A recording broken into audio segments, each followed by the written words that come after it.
கடவுளே, அருள் நிறைந்தவளே என்று வாழ்த்தியதனால் தந்தை கடவுளுடைய அன்பு மக்களாக அந்த அன்னையை நாமும் அருள் நிறைந்தவளாக என்று போற்று. இவ்வாறு குற்றம் காண்பது சரியில்லை என்பதை சுட்டிக்காட்டியாக வேண்டும்.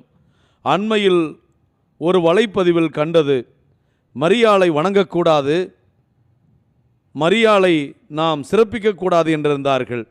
அந்த அன்னைக்கு வேளாங்கண்ணியில் நாம் செய்கிற சிறப்பு வணக்கம் மகிமைக்குரிய வணக்கம்.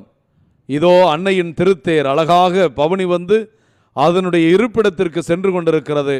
உங்கள் இதயங்களையும் எண்ணங்களையும் ஆண்டவர் பால் எழுப்பி மரியே வாழ்க, வாழ்க மரியே என்று சொல்லி அந்த அன்னையை நோக்கி ஜெபிப்போம். அன்னை நமக்கும் நம் குடும்பங்களுக்கும் ஏராளமான ஆசிரை வழங்கி ஆசிர்வதிப்பாராக. மரியே வாழ்க. ஆவே மரியா.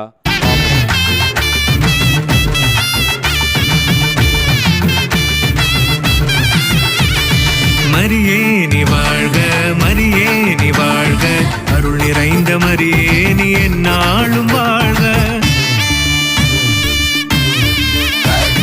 மரியே நீ வாழ்க, மரியே நீ வாழ்க, இயேசுவையே பெற்றெடுத்த தாயே நீ வாழ்க. வாழ்க வாழ்க தாயே, வாழ்க வாழ்க நீயே, வாழ்க வாழ்க தாய்மரியே.